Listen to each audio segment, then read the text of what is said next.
Hello, everyone. Thank you so much for joining us. This is our second speaker series. This is the first of four in which we're looking at fire and its application and restoration. If you are new to our speaker series, we are a chapter of the Society of Ecological Restoration, and which is a nonprofit organization with a global network of scientists and restoration practitioners dedicated to advancing the science, policy, and practice of ecological restoration to sustain biodiversity, improve resilience in the changing climate, and reestablish an ecologically healthy relationship between nature and culture. We are, like I said, an official chapter of SER since fall of 2020, and we are a collective of undergraduate and graduate students at the University of Oregon with a common interest in ecological restoration. Our mission is to provide hands-on experience for graduate and undergraduate students to learn about restoration ecology while engaging with local and regional practitioners. We embrace community-centered work, collaborative and translational applied research, and interaction with the larger ecological restoration community. As such, we acknowledge that we are on the Kalapuya Ilihi, the homeland of the Kalapuya people. And we are really honored today for our speakers. So without further ado, I'll hand it off to Sarah to introduce them. All right, so first, I'm really excited to introduce Dr. Sarah Hamman. She is an ecologist and currently the Director of Science up at Ecostudies Institute in Olympia, Washington.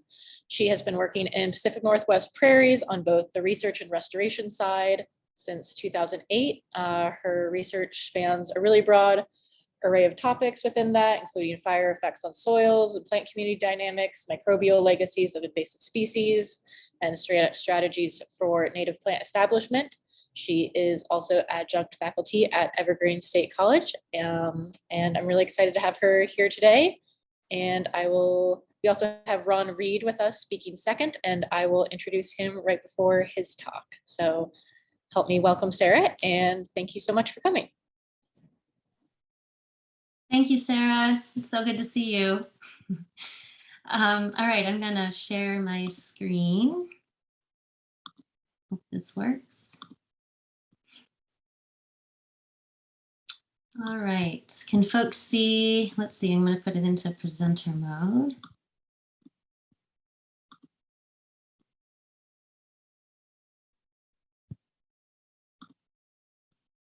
All right, can you see the full screen?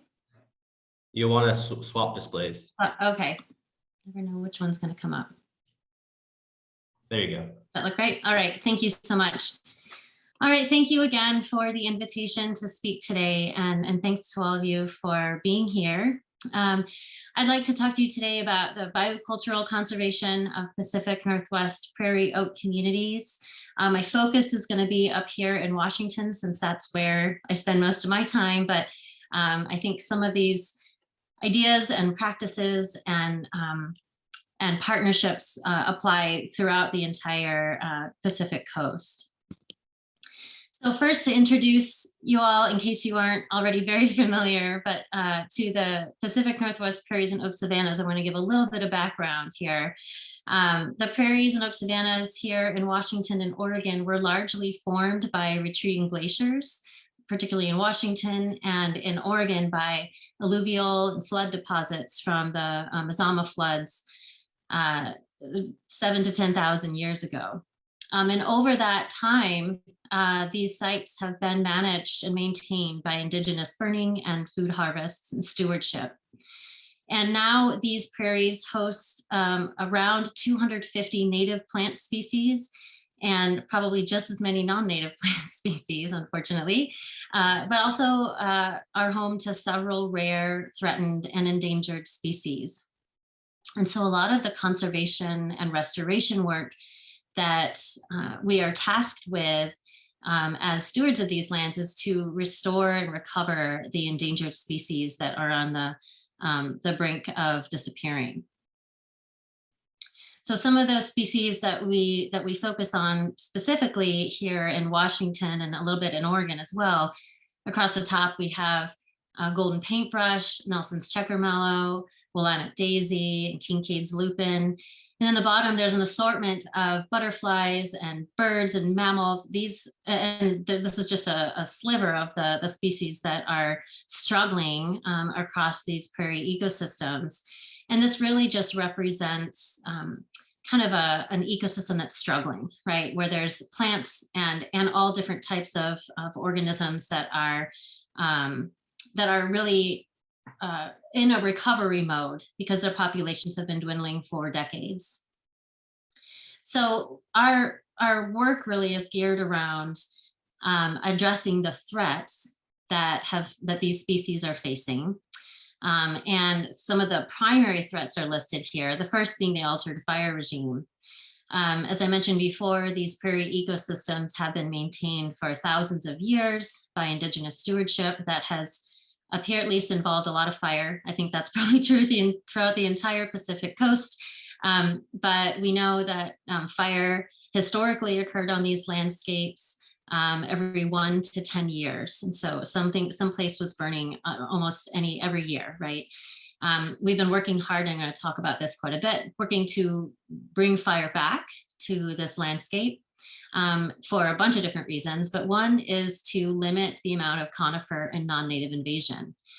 So Douglas fir trees are kind of an iconic tree here in Washington, but on the prairies, they can march across and encroach upon a prairie landscape very quickly if that's not being managed and stewarded with fire.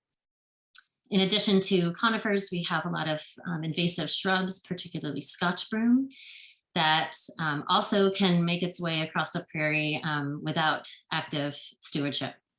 And so fire works really well to keep prairies open as prairies and maintain the understory and the open prairie community that thrives there. Also, habitat fragmentation has been a problem for well over 100 years now, but with early colonial settlement, these landscapes were basically broken up into different kind of land use types. It's not just urban and suburban development. You know, we know prairies are probably very easy to settle relative to forests and alpine zones, but that makes it so the habitats that depended on these large, expansive, connected prairies are now fragmented into small, lower quality remnants. And so our challenge here is to think about how we can conserve and restore both the biodiversity and the cultural practices that sustain that biodiversity to the Pacific Northwest prairies and oak woodlands. And again, just to give a little bit of background here, so you have an idea of the kind of connectedness. Historically, there was over 2 million acres of prairie and oak woodland throughout the entire ecoregion. And I didn't outline the ecoregion before, it was in that map, but really spanning from southern British Columbia on Vancouver Island down through the Coast Salish region, down into the Columbia River zone and into the Willamette Valley. So over 2 million acres of prairie and oak woodland, of a lot of continuous habitat existed there. Now we have about 40,000 remaining acres of prairie and oak woodland throughout that same ecoregion. And these are largely fragmented, low quality remnants, like I mentioned. And the largest remaining prairie is actually on Joint Base Lewis McChord. It's about a 10,000 acre area, the artillery impact area that, interestingly enough, has not lost that legacy of fire because there's artillery training happening there every year. And so it is the only place in the world that hosts all three of some of the most highly endangered species here, the streaked horned lark, Mazama pocket gopher, and the butterfly. And we believe that's largely due to the fact that fire has maintained a constant kind of ecosystem engineer in that area, whereas it's been lost in most other areas. So the restoration process, I have it shown here as somewhat of a linear process, which it is definitely not. But the restoration process that we use really requires a combination of strategies to restore the complex trophic structure and the functioning of the prairies. So often we're starting with a heavily degraded site. Usually the native diversity is reduced, if not completely gone. and we'll have a monoculture of grasses, European pasture grasses or Scotch broom. And so invasive removal is usually the first step that we have to take to start the restoration process. And we can use fire to do that. There's several other invasive removal methods, but fire plays a very big role there. Also with site preparation, the prairies are if they haven't burned for many years, there often is a buildup of thatch and sometimes moss to the order of 4 or 5 inches if there's been decades of neglect. And so reintroducing native plants is challenging when you have that buildup. And so site preparation often involves removal of some of that material, and fire is a great way to do that. And then ultimately, native species establishment is whether that's seeding or planting, and potentially even reintroducing rare endangered species is one of the final steps. But this process can take decades, and often requires it, because this is a disturbance dependent system, requires kind of going back to that invasive removal or site preparation every few years to maintain the open prairie. So fire, as I mentioned, is a really important tool here. I'm sure almost everyone here is familiar with these important ecological aspects of fire. But I just wanted to point out, as I mentioned, it's important for removing litter and moss, exposes soil for seed germination, prohibits the invasion of shrubs and trees, provides often a flush of nutrients for those perennial plants that are recovering in place, and then can also trigger the germination of fire adapted or fire dependent species. There's chemicals in smoke, a class of chemicals called butanolides, that can increase the germination rate of many fire adapted species. And that's true for several prairie plants that we have in this system. So because of the importance of fire in the prairie ecosystem, about 15 years ago, a group of folks got together to form the South Puget Sound Ecological Fire Partnership. And this was really led by Mason McKinley. You can see what I'm showing here is the increase in the area burned and the number of burns that occurred throughout the years. And this partnership really, it was a collection of state, federal, nonprofit, and some private landowners to get together to increase the training opportunities that could ultimately increase the access and ability to burn. And so you can see the number of burns, which is shown in the gray as the gray line, and the area burned, shown as the black line, have both increased substantially over the years, particularly starting in about 2008. And even with the drop in area and number of burns over the last 2 years because of COVID, we still are, burning about 70 to 80 burns a year, and around 2,000 acres per year up here in Western Washington. Now, I want to point out that when I mentioned the partnership, the tribal partners were not part of this partnership. So this was state, federal, and nonprofit. And that was a huge oversight. And so over the last few years, the work to reintroduce fire and reintegrate this incredibly important cultural practice, we've started as a collaborative to work more closely with local tribes that are interested in bringing fire back to the lands. And so we recognize that none of this restoration work would really be possible and really be complete without the incorporation of the partnership with the Indigenous communities. So let's see here. So one of the directions that we're going with this is to develop a culturally appropriate National Wildland Coordination Group fire training curriculum development. And the NWCG is kind of the national standard, right, for training. But it's primarily focused on wildfire response, and so fire suppression, does not have much of a prescribed fire component. And this effort, led by Rodri Wiseman and Mason McKinley and others, is really aimed at centering Indigenous fire histories and Indigenous fire futures, and the cultural and ecological aspects of fire into the training. So there's a greater emphasis on cultural burning and on prescribed fire.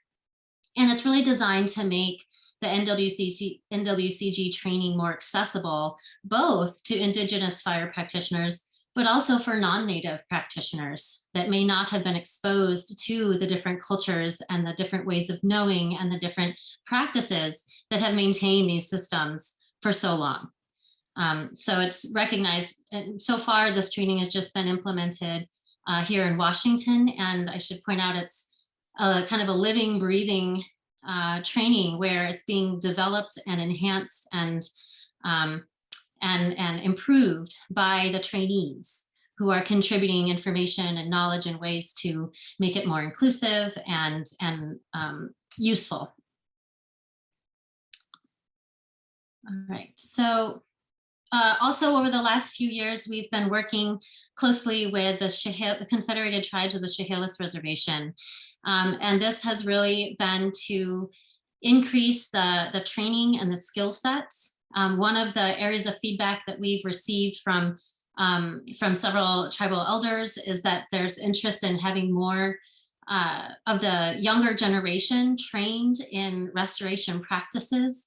And so some of those positions like the natural resources director positions and the biologist positions are held by tribal members. And so starting the training and kind of setting the trajectory for some of the younger members of the tribe actually can benefit that or can be improved by some of that training. And so we've had prescribed fire training, invasive removal training techniques, and chainsaw use and tree felling with our tribal restoration crew at the Chehalis tribe. And then we supported the tribe to implement the first burn on Chehalis lands in well over 150 years this year. And so that was all led by the Chehalis tribe with their training, and it was a beautiful, beautiful day.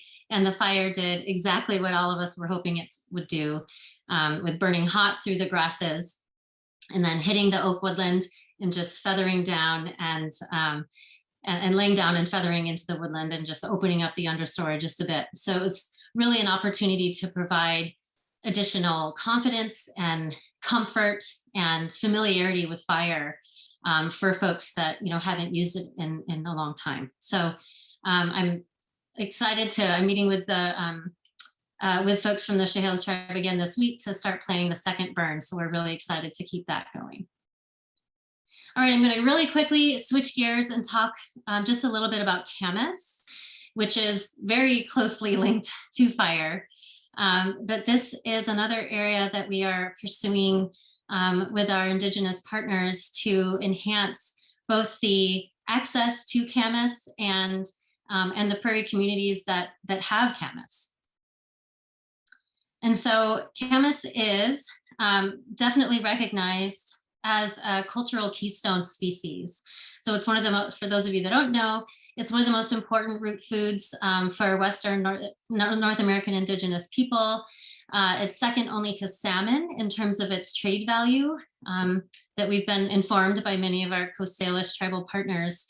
And bulbs historically and currently are pit cooked for about 24 to 36 hours to fully transform the inulin into fructose. So it's a really really kind of safe and healthy carbohydrate. And in addition to its role as a cultural keystone species, it's also an ecological keystone species.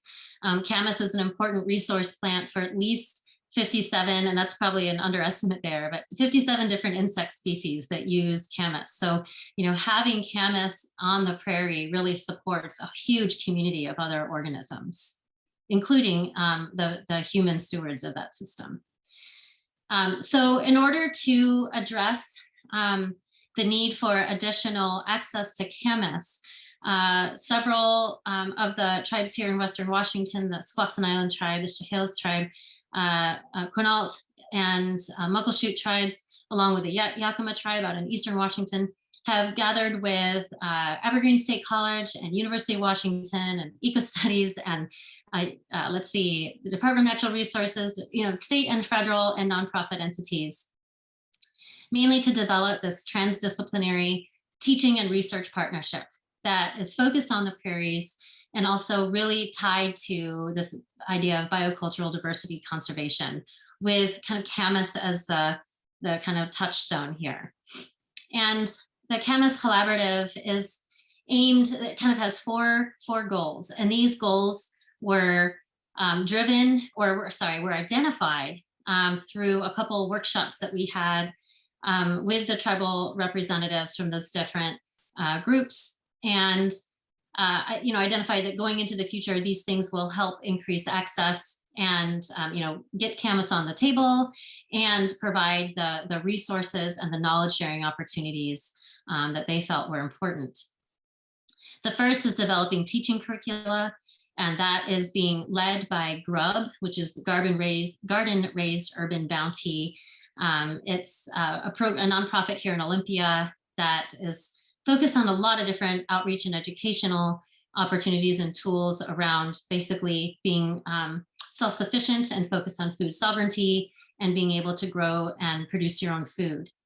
And they have developed teaching curricula for K through 12 schools, working with different tribes here in Washington to have culturally appropriate kind of knowledge sharing that can be taken to schools and focused on prairie education and natural resources education that incorporates some of the important and appropriate Indigenous knowledge pieces as well. A training exchange. This basically relates to what I mentioned before about having Indigenous members working with the restoration community and vice versa, Indigenous tribe members. And so that provides an opportunity for that knowledge share and also the skill development and knowledge and resource development that can be taken back to the tribe and utilized on tribal lands. And so that's something that, as I mentioned, we're working on with the Chehalis tribe and the Nisqually tribe. And these are resources that will hopefully in the future be available, and we can maintain kind of an ongoing training exchange each year. The last two pieces are the harvesting access. We've had several harvest days, Camas harvest days each year for the last several years to increase access to this important cultural resource. And we've had anywhere from 10 to 60 people come out to the prairie to actually have a Camas harvest. And so those are just increasing the access days, and we're working with managers to develop these opportunities for co-management and access so that people don't have to go, if they want to go harvest, don't have to go through someone like me or others to be able to do that. So there's just integrated into the management plans of these landscapes is this the practice of co-management. And so that's, the state agencies are trying to kind of figure out what that means, but we want to be holding, once COVID simmers a bit, we'll be having co-management workshops hosted by some of the local tribes to identify how co-management might work for the prairies. Okay, I think I'm probably getting pretty close here. So I want to wrap up and just say that, with fire, as with harvesting, as with all of our prairie stewardship practices, I think creating opportunities for collaborative, interdisciplinary partnerships to provide reciprocal benefits is really important to connect these cultural ecosystems. And recognizing not just the ecological values, but also the cultural values will provide a more inclusive and sustainable conservation effort going into the future for these imperiled systems. And with that, I'd love to wrap up and take any questions or move on so we can have questions later. Thank you. Great. Thank you so much, Sarah. I think we have time for maybe 1 or 2 questions right now, and then we'll have Ron speak, and then we'll have a time at the end where we can have some general questions and both you and Ron can speak to questions in general. But any Great. specific questions for Sarah right now? Maybe 1 or 2 questions? So Monica has one in chat. We'll try to stop. She's asking, how effective is the invasive removal by fire? And if the site is still 50-50 invasive native, what is the removal strategy for that kind of site? That's an excellent question. And I originally had a whole slide about that, but realized I wasn't going to have time. So perfect. Thank you. Yeah, using fire alone to manage invasive species is a challenging. It partially depends on what your invasive species are. Certainly non-native annual grasses, or I should just say annuals in general, non-native annual grasses or forbs can certainly benefit from fire. So usually if you have those non-native species, you have to carefully identify the timing of application to utilize fire at a certain season or certain time of year to kill those plants before they go to seed, or to have a certain intensity of fire so it's going to consume that seed that has recently fallen. But that's risky. Usually there's a combination of strategies in terms of fire and herbicide or tilling. It depends on what the site is like to remove non-native annual species. If they're perennial species, that is something that you can also use a combination of strategies with fire and herbicide or fire and hand pulling, usually over a couple years to target those non-natives. But yes, that's a great question. Fire alone, it's hard to get fire alone to resolve all the invasive management problems. It's usually a combination of strategies.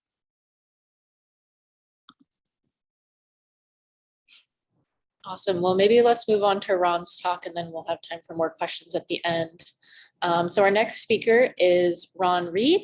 He is a tribal member of the Karuk tribe of Northern California. He is a Karuk dipnet fisherman and has worked as a cultural biologist for many decades. He has a wealth of experience for working with a variety of stakeholders in restoration, both tribal and federal and state. So he's also going to speak to us on cultural burning, and let's welcome Ron. All right. Thank you very much, Sarah. And I will not be having a formal presentation for you. We'll just be basically having a discussion. I'll provide a few words for you folks. And I really appreciate Sarah's presentation previous to this. I could have very well sat there and let her do her piece, and then I could have added my piece in right behind her. That's how effective her work is. And I really appreciate the work. And not only that, your vocabulary as well. I need to learn a lot of those different things. I brushed through a lot of those different words, but I need to bring that into my psyche a little bit better so I can be that conduit that's able to distribute information a little bit better. So I really appreciate all of that, and I'll try to talk effectively and articulate the issues I want to today, and I very appreciate this opportunity. Again, my name's Ron Reed. My Karuk name is Mkaha. I was named after a ceremonial leader, a Karuk ceremonial, a World Renewal ceremonial leader. I preside over those same ceremonies today, like my grandfather, the Karuk World Renewal ceremonies at Inam. That is where I practice my faith-based lifestyle.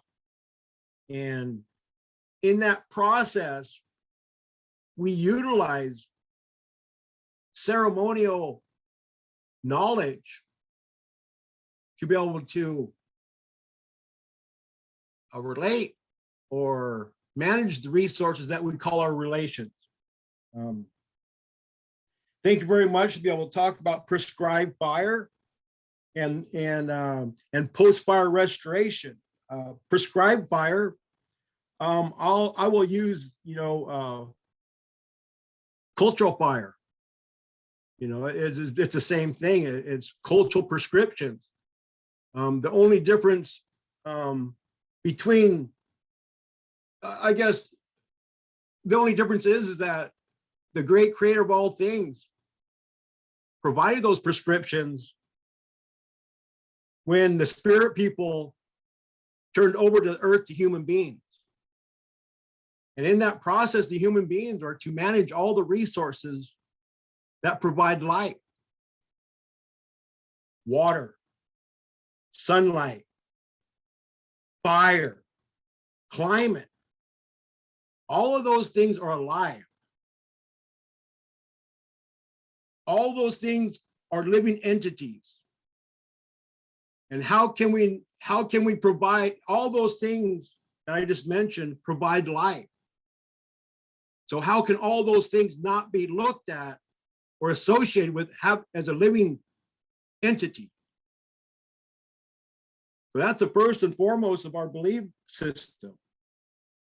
Fire is very important to the culture of the Karuk people. Fire is the giver and taker of life. I've had my previous talk about fire was fire is food. I want to relate to you today that fire is everything. Fire is important to our ceremonies. It takes our prayers to the great creator of all things. It cooks our food. It provides warmth. It provides, in the management world, it provides near optimal levels of management with the use of fire. Fire is very critical to our terrestrial animals, to our plants, to the hydrologic cycle, to the connectivity of all of our animals. So fire is so important that, like I said, it's connected to everything. Over 75%, there might be even larger, there might be 90% of the traditional plants that the Karuk people call their relations are germinated by fire. So if we do not have fire, we do not have food. We do not have the regalia species. The forest ecology becomes vulnerable, not only for the resources that exist in the forest, but it's also the creatures and living entities that live on the water. And so fire has been demonized by the dominant science. Native American ideology has been demonized. It's very hard and unpractical to be able to provide the sense of knowledge that is adequate to promote intergenerational growth. Forced assimilation hit the tribal communities across the nation with a profound impact of stripping us of our world ideology. In that process, we lost a lot of that knowledge. Today, I represent the Karuk tribe, the second largest tribe in California with over 4,000 people. And yet, we do not have a federally recognized hunting, fishing, or gathering. All my people, my mother and my grandfather went to a boarding school that stripped them of this information. My wife, her parents and grandparents went to boarding schools to strip us of that information. It is only the fact that we've only been contacted since 1850. So we still have a lot of this fire ecology embedded in our lifestyle. We know that we go burn around the acorn tree, we're gonna get more acorns. better acorns, and we're going to get less, well, okay. Now, if we go burn for our basketry materials, we know we're going to get more pliable. We know we're going to create a health and wellness in the landscape, the same landscape, the same animals that we utilize to be able to live as the wealthiest people in California has been quoted as, because of our world ideology, the use of fire, cultural fire. And the biggest thing about cultural fire is today is down here in California, it's the tribes that are proactively moving towards fire. And we're bringing in academia, we're bringing in the different agencies, much the opposite of Sarah. So, but I can see some growing pains that may or may not happen with Sarah, with the tribes, because of this.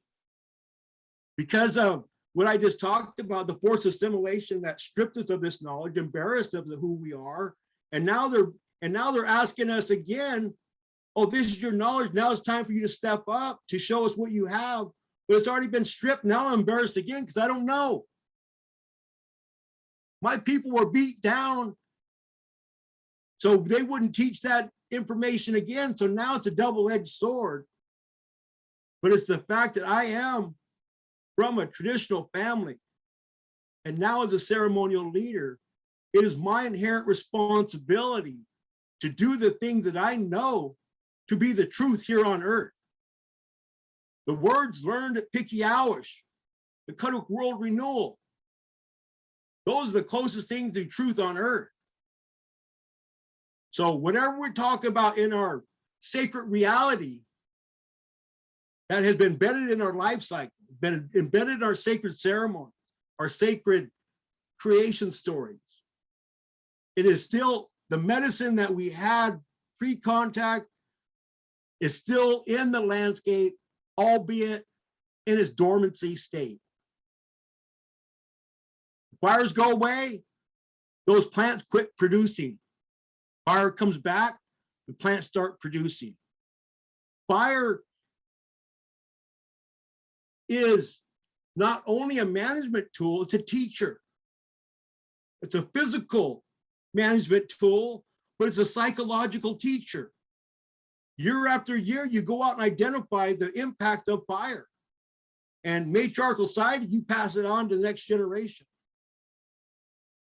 So we still have the ability through our ceremonies, through our creation stories, through our life, our world ideology, to be able to perform fire in a sacred state. So prescribed fire is the fundamental part of Karuk World Renewal. And in order to be proactive, in order to be successful, we need to be proactive. The dominant science is reactionary measure of management. The fire starts, you go put it out. The coho's going extinct, you go put it out. We want to grow more fir trees, we go grow more fir trees, single species management. We don't work that way. Science or nature does not work that way. So the Karuk people have been able to evolve over time to know the importance of fire periodicity, on what resource. It's the intergenerational knowledge that was really our wealth, because that intergenerational knowledge that was passed down transferred into knowledge of the landscape that provided life. The ceremonial knowledge is the knowledge that creates a sense of being, a sense of wellness, the ways of knowing, all of our different regalia species, all our different food species, we have studied them in their entirety. We mimic the life cycles of those animals that we highly respect. Therefore, the life of all things is respected, not just the life of humans. And so at the point of contact, there was a transfer of wealth. First it was the beavers, then it was gold, then it's timber, then it's all these natural resources. That was a sense of transfer of wealth. And but like I said earlier, to the Karuk people, knowledge is wealth. And so when that knowledge was extracted from us and taken by ethnographers, it created a cultural hierarchy of this information. So if you have a cultural hierarchy, that Kroger comes into our country, learns all this information while the American Holocaust is going on, cultural genocide is occurring at the same time. All of our leaders and prophets are being extinguished. And now we have a hierarchy that belongs in archives of these academic institutions. Big problem with Native Americans trying to regain their stature as human beings. The Constitution doesn't even acknowledge Native Americans as human beings. So there's a big, huge problem with self-identity, situation awareness. All these different things are embedded in our survivorship. Instead of trying to going out and catch up and manage the world we see fit, we're worried about getting food in our baby's tummy. We're worried about survival. We're worried about the smallest things in the world that are blown up to the biggest things. And then when you cannot handle that, you create a stress that now is a malfunction for humanity. These are human rights that were extinguished by the dominant culture today.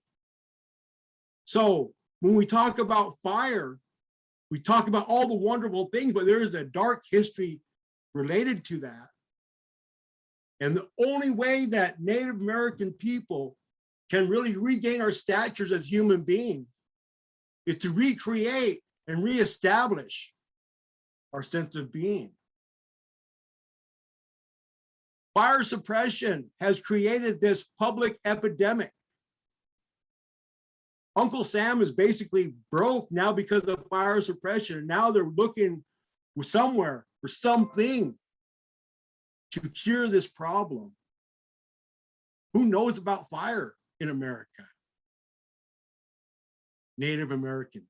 Indigenous knowledge is going to save the day. Well, how do we do that?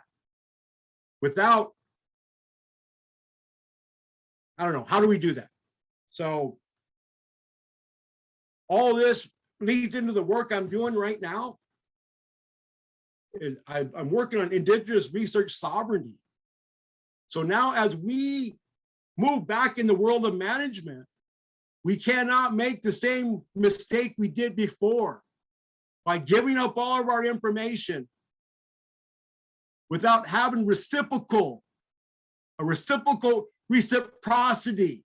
in the process. If the dominant society cannot come back and give to Native American people that are giving to the process, then it seems like it's not a very good process. So those are some of the things that I've been working on, some of the things that I will connect the fire, the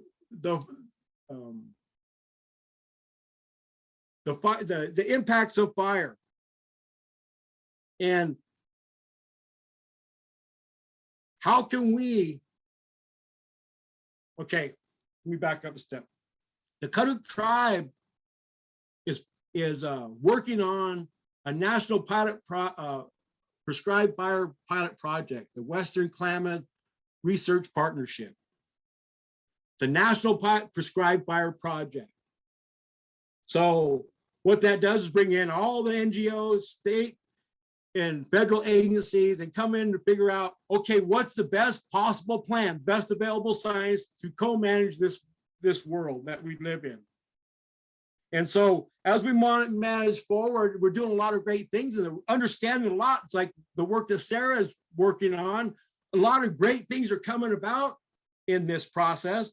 But at the same time, I'm a ceremonial leader, a Karuk World Renewal ceremonial leader, and there is settler colonial violence that is occurring today. The mismanagement of our lands made the trails unavailable to our ceremonial rituals. In other words, the trails were overgrown so bad because of catastrophic wildfire that we couldn't even go through there. I've been there for 5 years. We're finally able to go around all of our ceremonial trails now. So, but every wildfire that comes up to that ceremonial ground, there's a high probability that it'll get nuked. High severity wildland fire will just come through our ceremonial grounds and just wipe it out.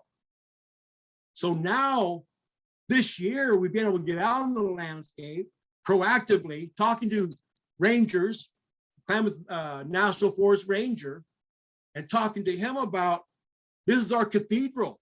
We need to start managing the same way you would manage your cathedral. And so now we're getting some traction on what fire ecology is all about.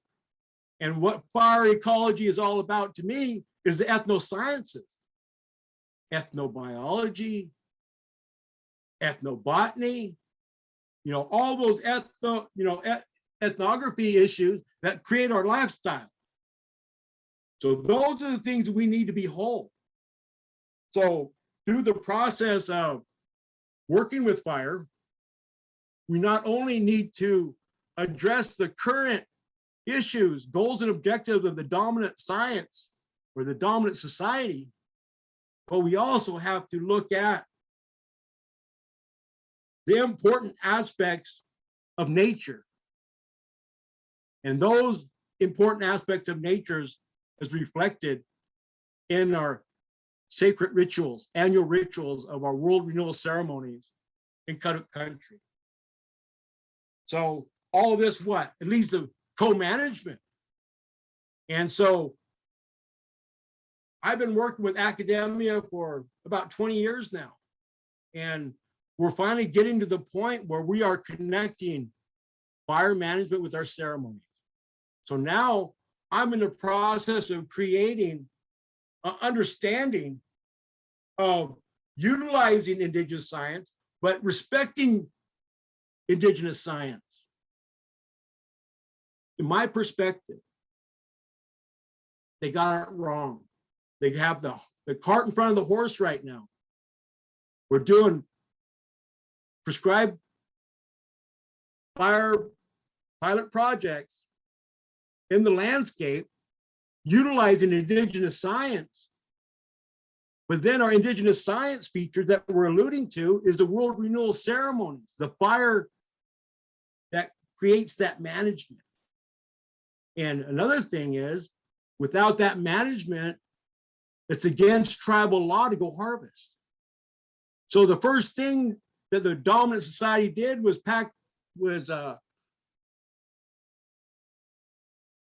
impacted our people by not being able to manage, therefore not having that right to harvest. So that is a very critical part of world ideology, rather than the great creator giving it to us. No, it doesn't give it. We have to manage for it. We have to do certain things to be able to activate that relationship. So, prescribed fire has been utilized on the landscape since time immemorial. The tribes know how to do it. And now we're in the process of letting the dominant science, the dominant culture come in again, extract our information, and go off in their merry way of trying to fix the world the way the indigenous populations did. Karuk World Renewal Ceremony. Translated, Pikiawish, fix the world. The Karuk people are fix the world people. You let us take care of the world, we'll not only be able to take care of the relations that we call, or the things that we call our relations, but we'll also be able to do things for the modern society today. But when we're doing those things, we cannot forget about the communities that were part of the American Holocaust. This was genocide that occurred. And it's not funny, but it's reality. Fire can restore a lot of those misgivings as we move forward in this world today. So those are the things that indigenous cultures around the world rely on. Those are the concepts of the life cycle, the cycle of life that is on this earth. It's not based on bureaucratic life cycles or teachers' tenures or things like that, or management projects that have a lifetime of 10 or 20 years. And no, there's all kinds of life cycles that indigenous people know about, need to know, need to replace in our psyche. But most importantly, it's so important for the modern society as well. Yeah, I'm not sure how much time we have left, but Yeah, I think we should maybe switch to questions and just like. I would just say one. one last thing I would say. Sounds good. Post-fire treatment, very simple. You need to restore the fire, the footprint of the previous catastrophic wildfire. You manage that, ready to reintroduce fire again. So until we understand all these different dynamics of fire, we'll always be at odds with fire until we can bring in a true collaborative, a true interdisciplinary place for all people, for all living things. Thank you very much. Thank you very much, Ron. That was awesome. And thank you both, Ron and Sarah, for speaking today. I think we can take both questions specifically for Ron or questions that you'd like both Sarah and or Ron to address. Feel free to put them in the chat or just unmute yourself.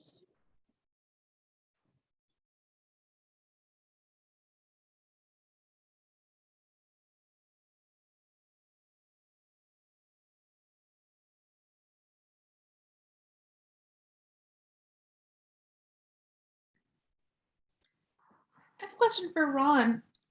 I'm wondering, as you're thinking about, restoring kind of native burning practices, what partners you found the most effective to work with, and what it is that they've brought to the table that's made them effective partners?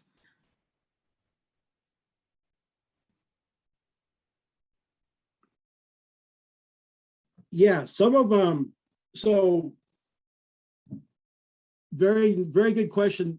The non-governmental organizations in this area have a very high level of academia in their communities.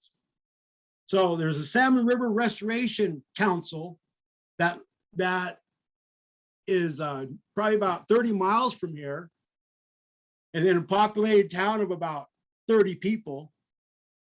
But it's in a fire-prone watershed. So they've been bringing in academians to do this type of work for a long time. 20 years ago, when I seen this information, it was like, wow, that is something I need to provide for a K through 12 curriculum using Western science or the dominant science, but then are interjecting components of indigenous science that makes a lot of sense.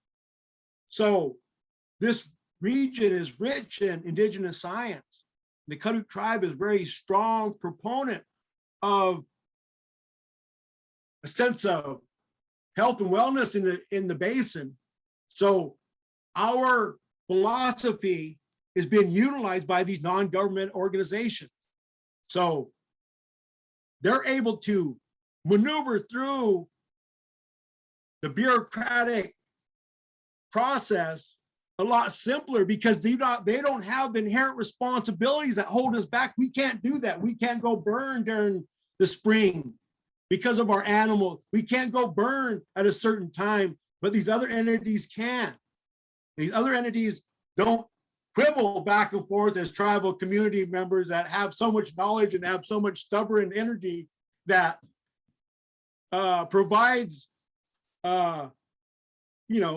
lack of communication, all these different things that create, things not getting done. But I will say that, so bringing those folks in, and then also in the hydroelectric reliability of the Klamath River dams. We were up there talking, I was at that process, and that's when we had the federal, state agencies, all the key stakeholders in the region together. 20 years ago, I was talking about fire. And that it wasn't talked about very much back then. But now by then, people, you keep on getting bits of information, you keep on moving forward.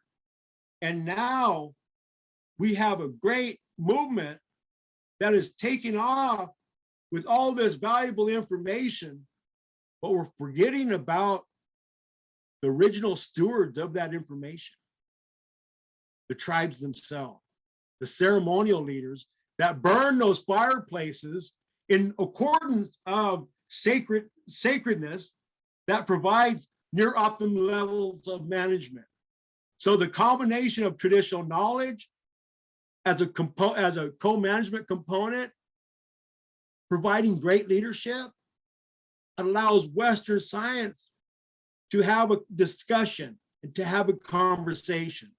So that's what I think with Sarah, what Sarah's doing up north, that's what's gonna, as soon as the tribes start getting more knowledge in, what made them who they're, according to their lifestyle, I think then it starts getting more traction. So I think down here in Northern California, Indigenous science is kind of leading the way with Western science saying, oh yeah, great ideas. And we're kind of like always, who's taking lead, who can't, and so I think that everybody now, it's not just a tribe now, it's the partnership. So now as a ceremonial leader, I need to go back and get that faith-based management to my community so they can come in and to go to school and do the same type of stuff we've been doing over time.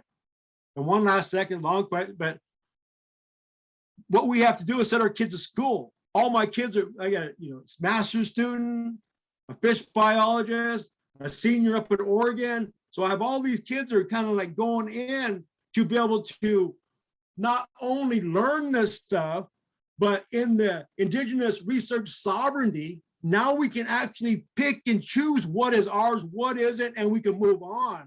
So that's the goal. That is the hope of using these two knowledge institutions and the next generations, because the next generations are kind of like looking at, where did this information come from? My kids are asking me that. They're not so much interested in the traditional knowledge and the Indigenous science part. It's about their health and wellness.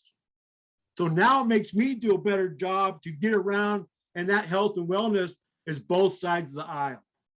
Sorry for the long-winded answer.